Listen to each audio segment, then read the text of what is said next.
anawafitinisha watu wa Mungu kwa kuleta mafundisho potofu. Maana yake watafanya mambo yaliyo kinyume na Mungu. Sasa wanapofanya mambo yaliyo kinyume na Mungu, maana yake watafitinishwa na Mungu wao. Sasa unapofundishwa uongo, unapofundishwa udanganyifu, maana yake kile utakachokifanya kwa sababu ya ule uongo, maana yake utafitinika na Mungu. Bwana tusaidie. Bwana tusaidie.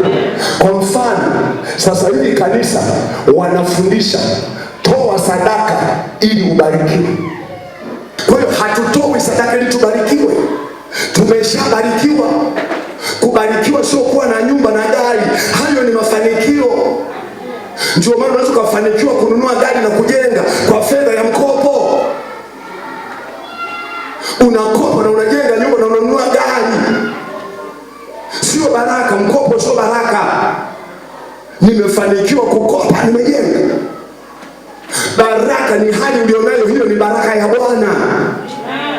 Kule kuwa na macho mawili salama, hizo ni baraka.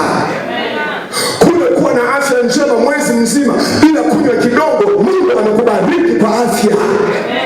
Akihamasisha yule watu watatoa na viatu, ule ni uporaji. Ule ni unyang'anyi.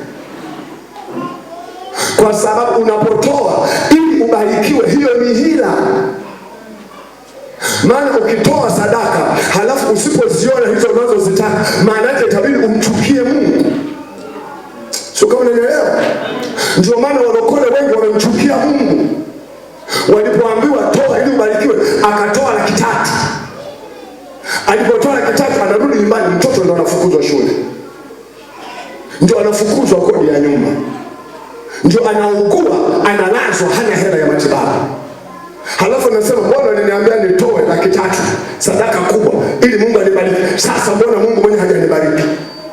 Kwa hiyo inabidi mtu aachane na Mungu kwa sababu hajaona alichoambiwa.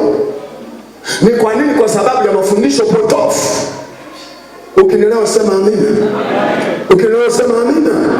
Anasema walokole ni waongo kwa sababu walimhamasisha afanye ili Mungu afanye.